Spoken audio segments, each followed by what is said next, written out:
Thanks for joining us today on the Fuel Growth Podcast. What is the right growth equation for your company? Is it pipeline, Brand, products, customers, employees? Join us as we interview CEOs, entrepreneurs, and seasoned executives to explore what it takes to propel your business into growth. Joining us today is Rachel Spasser, a managing director at Accel-KKR, a private equity firm focused on growing mid-market software and technology companies, a company that has over $15 billion in total assets under management. At AKKR, Rachel is also the chief marketing officer for the firm, and she runs the AKKR Consulting Group, which works with their portfolio companies to build those growth plans. Welcome to the show, Rachel. Thanks, Clay. Glad to be here. Thank you for joining us, Rachel. Well, talk about having a growth expert on the show. We are super excited to dig into the revenue growth topic with you. To start with, could you just give us a brief introduction to you and what you do at Accel-KKR? Absolutely. So I joined Accel-KKR about 8 years ago, but prior to that, spent my entire career working for software companies as big as IBM and SAP, and as small as I was the second person in a venture-backed startup, and everything in between. So always on the strategy, corporate development, and sales and marketing side of the business, so the commercial side of the business. Loved technology, got into technology early on and continued to grow as technology grew as an enabler of business. And so it's fun to work for software companies that are mission critical to how business is done. And that's why I joined Accel-KKR, where we back mission critical software companies like Sugar CRM. Excellent. Hey, before we actually start learning from you and your experience, Rachel, we do have an icebreaker question for you. I'm wondering, how do you start your days? What does a morning look like in the Spasser household? I start my days early. So often I'm asked in an icebreaker at an offsite, something special about you that no one knows. And I say I'm one of the only people I think that sees the 4 at the beginning of the hour twice a day. I think most people only see the 4 p.m. I typically get up at about 4:45 a.m., check email, and then go for a run and both exercise physically, but get into a good mental state to start my day. And then I'm often at the office by 7 a.m. ready to go, working with some of our companies in Europe, the middle of their day already, but definitely on the early side. That's a 3-hour delta that I heard. How long are your runs? Not that long. I have to run. I run and then get ready and drive to the office. So I wish I could still run 3 hours. Now, are you a runner for exercise, or are you a runner, like a lifelong dedicated runner, marathons and that sort of thing? I used to run marathons and a lot of half marathons, but today I'm just a runner. I think more for my mental health than anything else. Excellent. Well, Lizzie is encouraging me to do this couch to 5K program. I'm not a runner, but I like the idea of getting off the couch. Yeah, I did it last year for my first time, and I'm going to do it again this year. See if I can beat my own pace last year. And drag me out there with you. I love it. Yes. Excellent. So tell me a little bit more about that background of yours, Rachel, in the world of marketing. You described a variety of different roles. Have they all been kind of marketing focused, or have you been on the sales side also and carried a number and managed a sales team?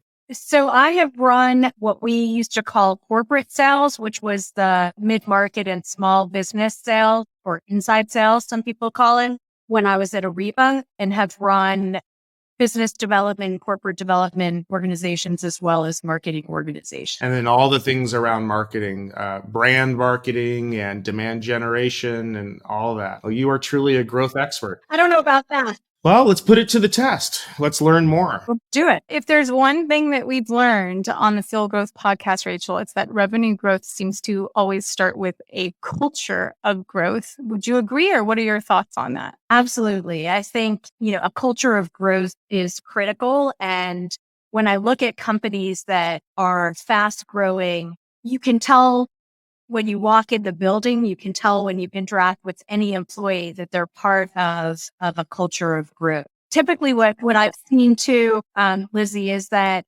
the growth culture is pervasive throughout the organization.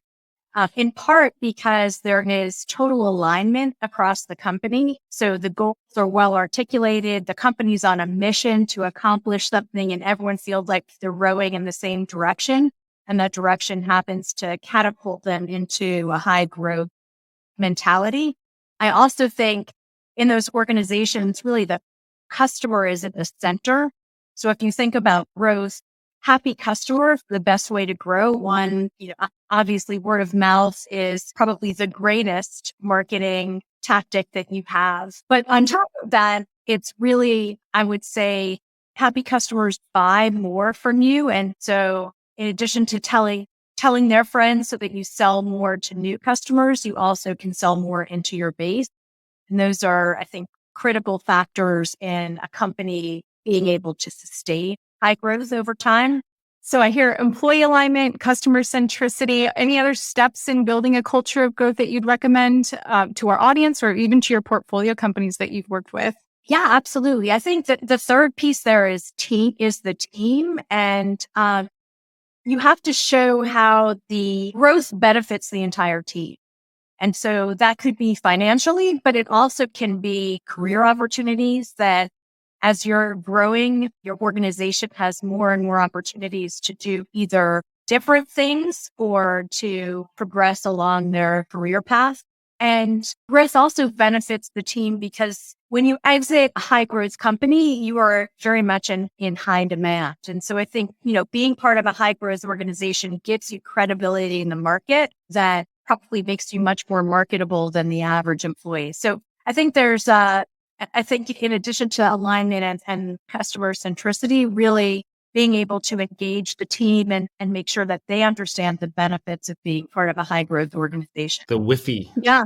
Can we go back to employee alignment really quickly? So I think the concept of employee alignment is one that I find a lot of people will nod their heads at. They seem to agree, and then they get a little bit lost when it comes to the practices around the practices that are needed to actually align their employees.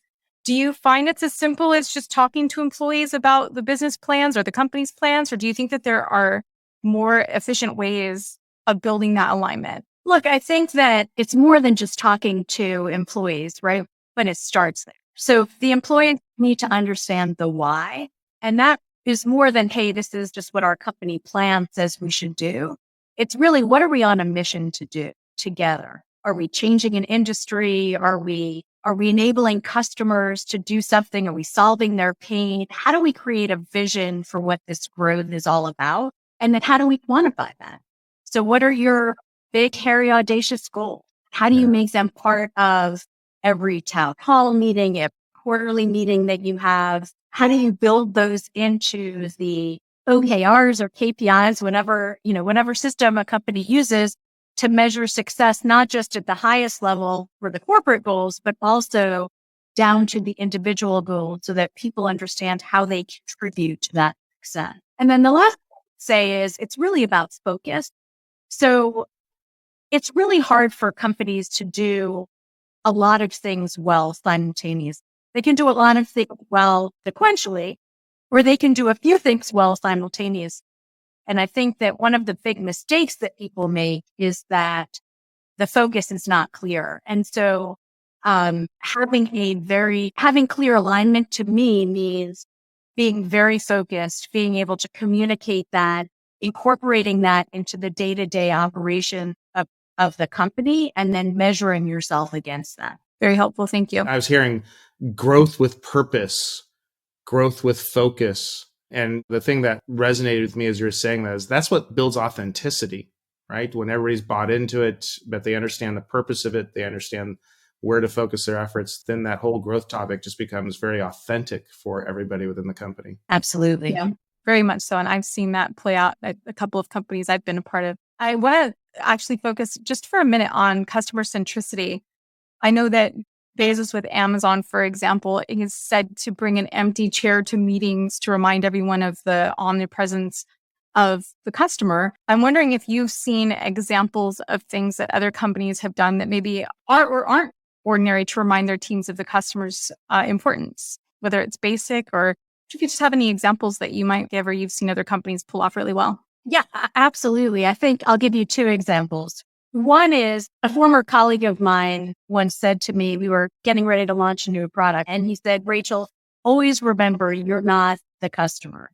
And so I think saying that over and over again to people, whatever you're doing, whether you're coming up with messaging, whether you need to do customer research, you need to test messaging, you need to really make sure that you're getting customer input into the product development cycle, et cetera. So I think that, even putting a sticker on your monitor that says you're not the customer, just reminding yourself over and over again, I think is critical. The second example that may be a bit more tactical, but I think it's worked really well, is we used to have a customer come to every sales QBR that we had. Sometimes when you're in a sales QBR and you get into the metrics and you talk about obstacles and you celebrate win. We're going to win that deal. Exactly. There's a person behind that deal. Exactly right. And so we would have someone come in and say, what did they like? What don't they like? That really brings the voice of the customer to the center of what you're doing, and it keeps you grounded in the value that you're creating for customers. So I think that's somewhat tactical, but I think it worked really well for us. Yeah, 2 excellent takeaways. Thank you. I just think of the mechanics of bringing that customer into every QBR and the culture that builds around it. And that's a very powerful thought process when you put it into motion. I like that. Yeah, I feel like it would change the behavior of the sales org pretty quickly. Yeah, you bet. So we've talked about the growth culture topic. Now let's dig a bit into building sales and marketing growth plans. And if you don't mind, I'd like to kind of really drill into this and pull out some key takeaways for our audience. Where do you get started in helping a company find that next stage of growth? Is there a formula that you follow? Again, I think a lot of it depends on what the vision of the organization is and where it's going. So I think defining that really well, again, the why behind it, you can call it strategy, whatever term you want to use. I think understanding where you want to get and then figuring out how to get there is really important. And so depending on where where that end game is for you, growth can come from a multitude of vectors. And in some companies, it comes from many different vectors, depending on where they are in their life cycle. So in a single product company, growth is typically coming from selling more new logos and selling more units, right? More users or whatever the metric is into the existing base. In a company that has a suite of solutions, growth can come from new logos, but it can also come from selling more modules or more solutions or more products into the existing customer. And, making sure that you have an integrated solution and the ability for them to feel like they're buying from one organization, not 3. If they're buying different products, is critical to that. But if you do that well, it's like 1 + 1 = 3 in that cross-sell motion. And then growth can also come from just expansion into new geographies or expansion into new verticals, adjacent, et cetera. And so if that is how you look to grow, then you have to create both a product and go-to-market organization that can accommodate new innovation and the ability to understand how to operate in different geographies. Rachel, I have to ask, where have you seen this all work best before? Can you tell us about a company that did an excellent job of this, unlocking growth, and maybe what their secrets were to success, if not what you've just described? Yeah, I mean, I've seen companies do it in a couple different ways. We had a company within our portfolio called Jagger, which was predominantly a North American focused spend management company. And when we first made the investment, it was also focused very much on higher education. So it was somewhat limited in terms of the vertical that it served as well as the geography. And over the course of our hold period, we expanded into adjacent verticals. So not just higher ed, but life sciences and K-12 and other verticals that were close to higher ed, but not the same. And we also expanded geographically. So we did acquisition of a European-based company, and then we're able to sell a full suite of solutions around the globe. Both of those cases, we were successful both growing the company significantly from a revenue and EBITDA or bottom line perspective, But we also, the company just had a completely different profile at the end of the whole period than it did at the start. I would say, I think at Ariba, we did a really nice job with customer success and adoption before customer success and adoption was a thing, right? So back the 2010, 2012-ish timeframe, we at Ariba had a lever, which was a transactional revenue model on top of our subscription model. But the only way you could engage that transactional model was to get customers to really use the software. And so it was really important for us that our customers adopted the software, and then we got the extra revenue from the transactional. And so we put together an entire organization around adoption, not just because we wanted customers to be happy and renew, but we wanted customers to use the software as much as possible and generate that transactional revenue. So that's another way of thinking about growth. Got it. Yeah. And I feel like the adoption topic is one we could spend an entire 40 minutes, another podcast episode talking about. Sure. Absolutely.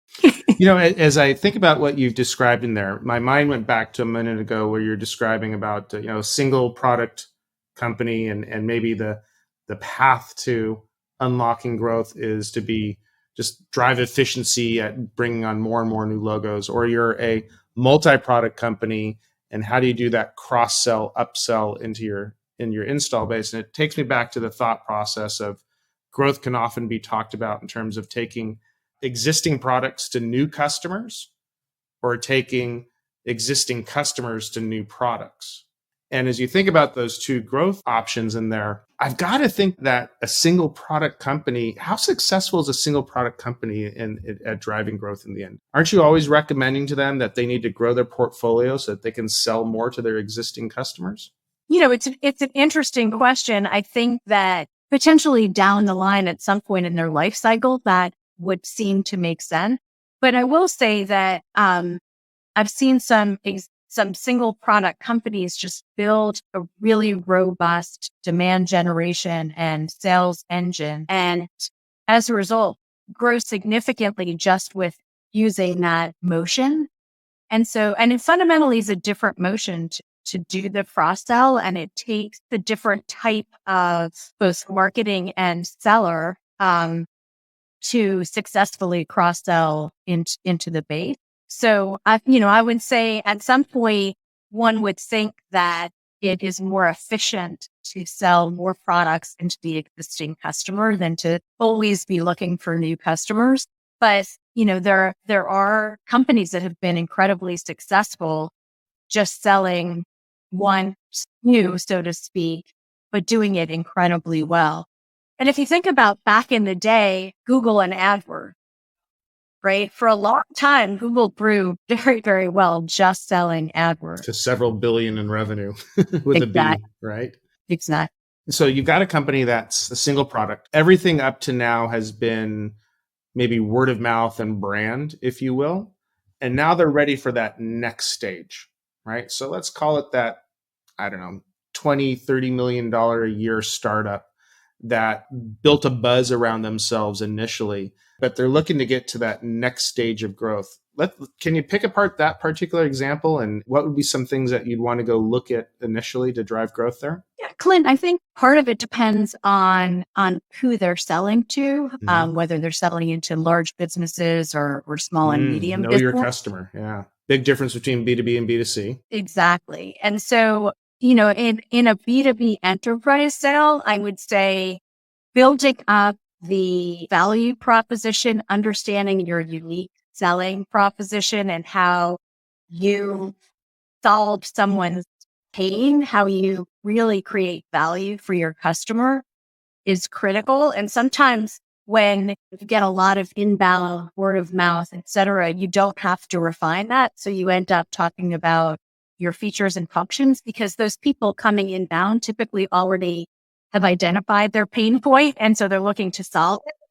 Whereas an outbound motion, it's very different. And often you have to explain to someone how you can solve their pain. And in some cases, even point out the pain and make it feel more painful than maybe they've even realized. That piece, that what I'll call really deep product marketing expertise, I think, is critical when you make that shift from taking orders to really trying to create demand. And then obviously thinking through understanding the customer and thinking through the channels where they are and the influencers who you can leverage to reach them, the salespeople who really can sell the value and sell to their pain points as opposed to selling features and functions. All of those things I think come next. But first, you really have to crystallize who the customer is and really, what problem are you solving?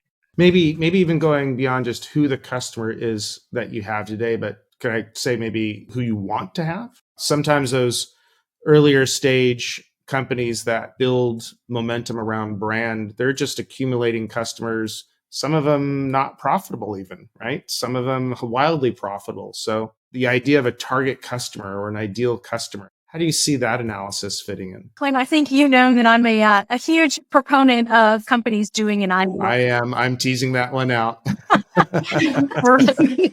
Look, I think just like I said earlier with the focus, it's hard to do many things well simultaneously. It's hard to appeal to many types of customers simultaneously. And so the companies I think are really good at identifying who their target customer is and what they care about and how to sell to them are the ones who are most successful because they can align all of their marketing and sales hiring and around who that ideal customer is. We often recommend that people within their CRM solutions have a field that scores a customer on how closely they fit to the ideal customer profile. And that ideal customer profile, sometimes, we think about demographic or firmographics as the descriptor, but it could be what other solutions they have. So if you are they a Microsoft shop? Are they a Google shop? I don't know, something like that, right? Exactly. It could be what their mindset is. Are they early adopters or are they laggards? And sometimes you have to look for proxies to help you understand that because you don't buy a list that says, "Hey, I'm a laggard," right? So you need to use proxy information to figure that out. But often those are the most important characteristics that go into an ideal customer profile. So we've been talking so far about how when it works well, right? When all the things are coming together and that growth's happening. But I'm sure you've seen it not work well in the past. So what are the top 3 biggest mistakes you've seen or even made yourself while growing a company? So I have to start with people/talent, however you want to describe it, because I think prior to joining Accel-KKR, working for software companies, I think I understood intellectually that talent and people are the most critical thing that can determine success or failure. But now seeing it across our portfolio of company and watching how putting the right person in the right seat can make such a huge difference in a company's success, I would say having the wrong people or having the right people, but in the wrong seat is probably one of the biggest mistakes I've made personally, and I've seen other companies make. And the second I would say is often we think there's one way to do something and we get very caught up in that one way that we've learned or that we've done before and it's been successful. Tradition, if you will. Yeah. Exactly. What I've learned is there are often many ways to get something done. And instead of, hitting your head against a wall multiple times to try and just continue down that path, be open-minded about looking for other paths. Especially, there are always trends. And so you get caught up in the trend and everyone's doing ABM. So I have to do ABM. That may actually be the wrong approach for you. Imagine you're a B2C company. Why are you doing account-based marketing when you're selling to consumers? Yeah. Exactly. So I think just being open-minded and considering alternate paths is really important. And then the last one is something I said earlier, and this, when you don't have a clear focus, it's really hard to galvanize a lot of people and be successful running towards something because they don't know what they're running toward. And so really being able to articulate where you're headed, why you're headed there, and how they can measure themselves every day to make sure that they are doing the right thing and not focused on doing the wrong thing. I think that's critical. And I've been at companies and I've seen companies where you don't have that focus well articulated and you can run in circles for a long time. So even as a CMO, Rachel, are you having to remind yourself of why are we here? What are we doing so that you can make sure you're sending that message to your teams too? Absolutely. All the time. I figured as much. It's a journey. It always is. We have one more question for you, Rachel. Where can our listeners find and learn more about you? So I have to say I'm probably a little old school here. So probably LinkedIn is the best place to find me and would love to connect with your listeners. Also, our website at Accel-KKR.com, they can find more information and obviously reach out to me via the firm website as well. I like that you think that's old school, by the way. I think that would be my response. LinkedIn. Well, thanks for making me feel better, Lizzie. It has been Or a we're all old pleasure. school. Uh-oh. Yeah, the three of us. Well, thank you, Rachel. That was a great set of insights from you. Very helpful for all of our listeners. I'm sure everybody's going to be sitting there taking notes and probably connecting with you on LinkedIn next, do the follow-up. Appreciate your time today. And that was another episode of the Fuel Growth podcast, where we are unlocking the secrets to sustained revenue growth. Have a great day.